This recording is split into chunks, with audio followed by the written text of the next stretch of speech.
حضور صلی اللہ علیہ وسلم نے قیاس فرمایا. بہت سے لوگ قیاس کا انکار کر دیتے ہیں, اللہ ان کی عقل کو سلامتی بخشے. قیاس جو ہوتا ہے کہ ایک کام شریعت میں ہوا ہے اور ایک دوسرا کام پیش آیا جو شریعت میں نہیں ہوا, اس کے کوئی بارے میں کوئی شریعت نے ہاں نہ نہیں کہا, تو پھر اس کام کو دیکھا جاتا ہے کہ یہ کام کون سے ایسے کام سے ملتا جلتا ہے جو رسول اللہ کے دور میں ہوا ہو یا قرآن میں آیا ہو.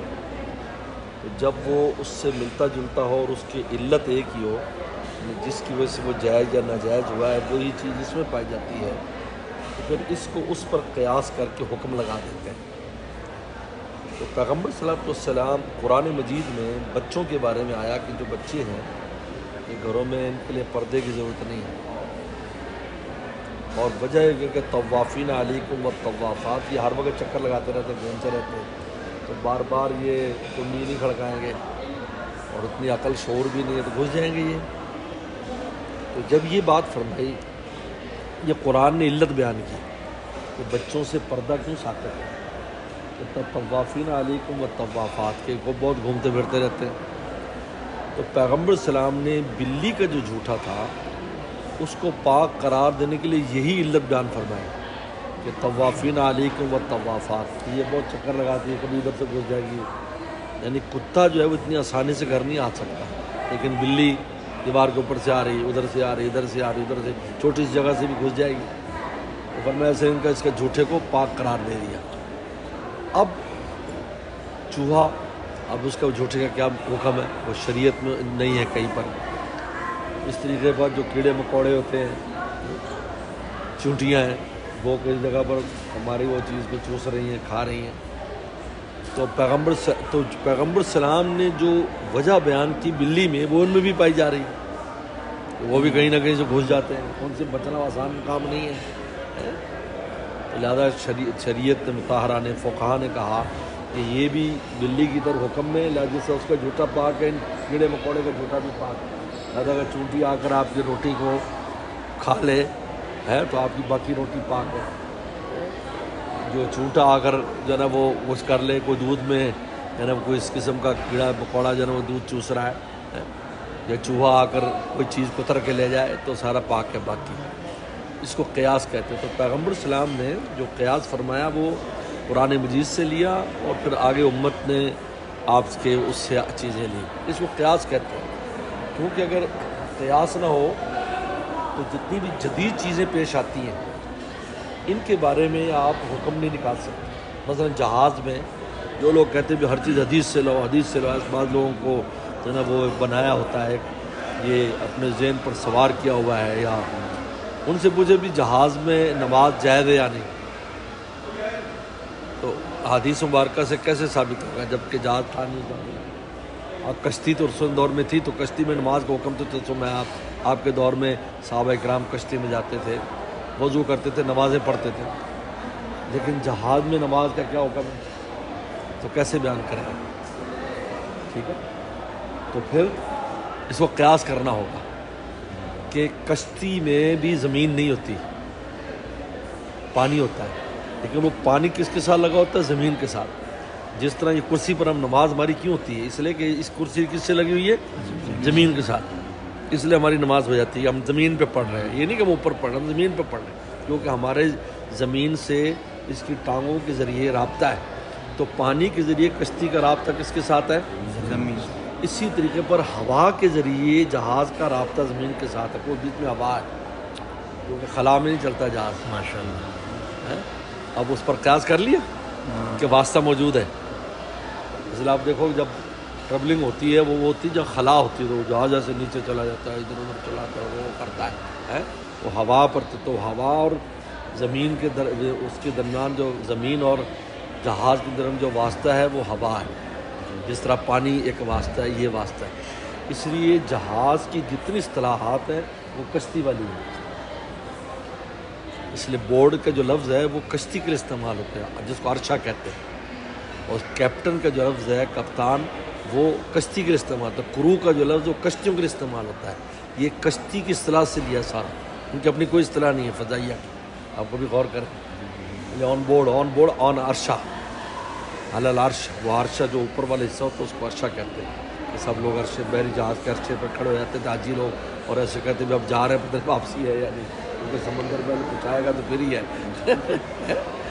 تو وہی اصطلاح، تو اس کو قیاس کہتے ہیں۔ تو اگر یہ قیاس خود حضور صلی اللہ علیہ وسلم کے زمانے میں حضور صلی اللہ علیہ وسلم نے ایک صحابی کو معاذ بن جبل رضی اللہ عنہ کو یمن بھیجا، اور آپ نے کہا کہ یمن جاؤ گورنر بنا کر، انہوں نے کہا کہ تو کیسے فیصلے کرے گا؟ رسول اللہ نے سوال کیا صحابی سے، انہوں نے کہا بکتاب اللہ، قرآن مجید سے فیصلے کروں گا۔ میں فرمایا فَإِن لَّمْ تَجِدْ فِي کتاب اللہ، اگر کتاب اللہ میں وہ چیز نہ ملی، کہا کہ بسنت رسول اللہ صلی اللہ علیہ وسلم، آپ کی سنتوں سے اور آپ کی باتوں سے فیصلہ کروں گا۔ انہوں نے کہا فَإِن لَّم تَجِدْ، اگر وہاں بھی نہ ملی تو کہا اجتہد فی برائیی، تو پھر میں اپنی عقل سے غور و فکر کر کے قرآن حدیث کی روشنی میں اس کا حل نکالوں گا۔ آپ نے فرمایا کہ تو نے وہ بات کی کہ جو اللہ رسول جس کو پسند کرتے ہیں۔ تو یہ راستہ کھول دیا کہ جتنی بھی جدید سے جدید مسائل آ جائیں ان کے لیے پرانے مسائل میں غور کر کے اس کا حل نکالا جائے۔ جتنے جدید مسائل آتے ہیں ان کا حل فقہا پیش کر دیتے ہیں، علماء اکرام، کیونکہ دیکھتے ہیں کہ اس سے ملتی جلتی چیز کیا تھی اس زمانے میں، کیا چیز پیش آئی، جو چیز پیش آئی ہوتی ہے اس سے اس کا حل نکال لیتے ہیں، جائز یا ناجائز۔ ورنہ تو جتنے جدید مسائل ہیں تو ہم اس کا حل نکال ہی نہیں سکتے، کیونکہ قرآن حدیث میں تو جدید مسائل کا بیان تو ہوگا نہیں، کیونکہ وہ زمانے میں چیزیں تھیں ہی نہیں۔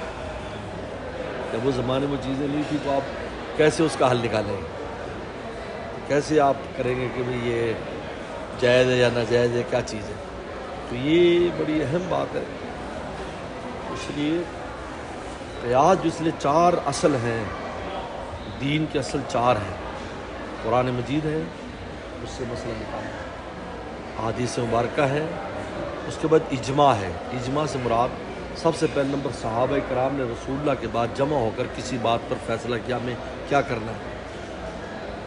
جس طرح منکرین ختم النبوت جو تھے، جو منکر تھے، ان کے خلاف فوج بھیج دی، صحابہ نے سید صدیق اور ڈٹ گئے، سب صحابہ نے کہا ٹھیک ہے فوج بھیجو ان کے خلاف، اور ان کو قتل کیا۔ منکرین ختم نبوت کے یہ مرتد ہو چکے ہیں، لہذا اگر کوئی ختم ان کا منکر ہوگا تو وہ اگر مسلمان تھا تو اس کو مرتد قرار دیا جائے گا، اور اگر وہ منکر ختم نبوت کی اولاد ہے تو وہ زندیق ہے، زندیق کا اور حکم ہے، مرتد کا اور حکم ہے، تو زندیق کو جو ہے وہ زندیق ہو جاتا ہے پھر۔ تو اب یہ دیکھیے اس طریقے پر صحابہ کرام نے بیٹھ گئے، اجماع کیا کہ بھائی تراویح کتنی رکعت ہونی چاہیے، انہوں نے کہا 20 رکعت پڑھو، سب نے کہا ٹھیک ہے۔ اب یہ اجماع ہو گیا 20 رکعت پر نمازوں کے لیے، اصل حدیث میں ہی اس کی اجماع کی اصل بھی حدیث میں ہوتی ہے، لیکن پھر اس پر سب اکٹھے ہو جاتے ہیں۔ 3 طلاق کا مسئلہ آیا، 3 طلاق کا مسئلہ آیا تو حضرت عمر رضی اللہ عنہ نے سب کو جمع کیا، بھی لوگ 100 طلاقیں دے کے آ رہے ہیں اور کہہ رہے ہیں یوں تھا وہاں تھا۔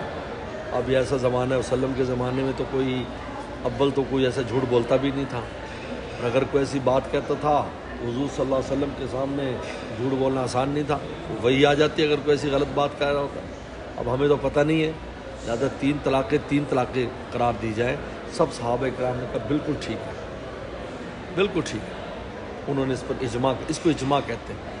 تو 30 نمبر پر اجماع ہے جس سے مسائل شریعت۔ 4 نمبر پر قیاس ہے۔ قیاس ہر امام کا اپنا ہوتا ہے، امام حنیفہ رحمہ اللہ کا اپنا انداز ہے، امام شافعی کا اپنا، امام بن حنبل، امام شافعی، لہٰذا ہر ایک کے مسائل میں کچھ اختلاف ہے، کیونکہ ہر ایک نے اپنے انداز میں قیاس کیا ہے، اس نے جس چیز کو ٹارگٹ کیا دیکھا اس نے اسی انداز میں قیاس کر لیا۔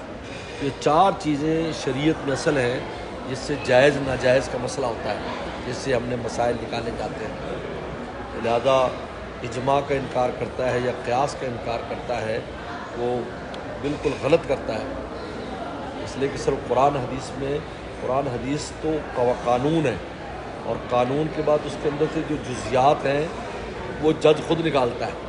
قانون ہوتا ہے اس میں سے جج خود نکالے گا، بھائی اس پر یہ قانون لاگو ہو رہا ہے، اس پر یہ لاگو ہو رہا ہے، اس پر یہ لاگو ہو رہا ہے۔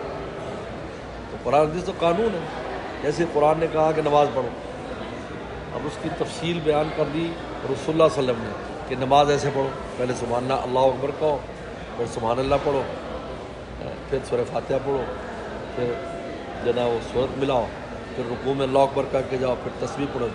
اب فقہ نے کہا کہ رسول اللہ نے تو ساری بتا دی، لیکن ان میں سے دیکھو کون سی ایسی چیزیں جس کے بغیر نماز نہیں ہوتی، کون سی ایسی چیزیں جس میں سجدہ سہو کے ساتھ ہو جائے گی، کون سی ایسی چیزیں ہیں کہ اس میں کچھ بھی نہیں۔ اب انہوں نے شروع کیا، انہوں نے کہا اللہ اکبر، اس کے بعد نماز نہیں ہوتی، جب بھی تحریمہ نہیں کہا تو نماز ہی نہیں۔ جیسے ہم طواف شروع کرتے تو بھی تحریمہ کی طرح کرتے۔ سبحانک اللہ میں سنت ہے، نہ بھی پڑھا تو ہو جائے گی۔ فاتحہ واجب ہے، اگر چھوڑ دی ہے تو وہ سجدہ سہو کرے، سورج چھوڑ دی سجدہ سہو کرے، اگر رکوع ہی نہیں کیا تو نماز ہی نہیں ہوئی کیونکہ فرض رہ گیا، تسبیح چھوڑ دی تو کوئی بات نہیں۔ اب وہ انالائسس جس کو کہتے ہیں، انہوں نے پوری نماز کو کر دیا، یہ واجب ہے، یہ سنت ہے، یہ مستحب ہے، یہ فرض ہے، یہ اب یہ دیکھیں 3 درجے آ گئے نا، تو قرآن نے تو کہا نماز قائم کرو، کیا تفصیل کیا رسول اللہ نے بتایا ایسے پڑھنا۔ اب اس نماز میں کون سی چیزیں کس درجے کی ہیں وہ بعد والوں نے اس میں سے نکالی۔ ہم جو کہتے ہیں جی بس سب کچھ حدیث میں ہے، تو وہ کہو کہ آپ نماز ہی بتا دیں صرف، کیونکہ حضور صلی اللہ علیہ وسلم نے تو سبحانک اللہم پڑھنے کا بھی فرمایا اور آگے فاتحہ بھی فرمائی، پھر سورت بھی، تو بتاؤ یہ تینوں درجے برابر ہیں؟ انہیں پوچھو، وہ خود کہے گا نہیں، کہا کہ آپ کو کیسے پتہ چلا، آپ نے کہاں سے لایا؟ رکوع کی تسبیحات نہیں پڑھی کسی نے تو آپ کیسے بتائیں گے؟ بتاؤ کہ وہ نماز ہوئی یا نہیں ہوئی؟ ہم کہتے ہیں سنت ہے، فقہ نے کہا لہٰذا سنت اگر چھوڑ جائے تو نماز ہو جاتی، واجب چھوڑ جائے تو سجدہ سہو، فرض چھوڑ جائے تو نماز ہی نہیں۔ لہٰذا ایک آدمی کا سجدہ چھوٹ جاتا ہے، یاد ہی نہیں رہا، ایک سجدہ کیا تو اس کو چاہیے اگلی رکعت میں 3 سجدے کرے۔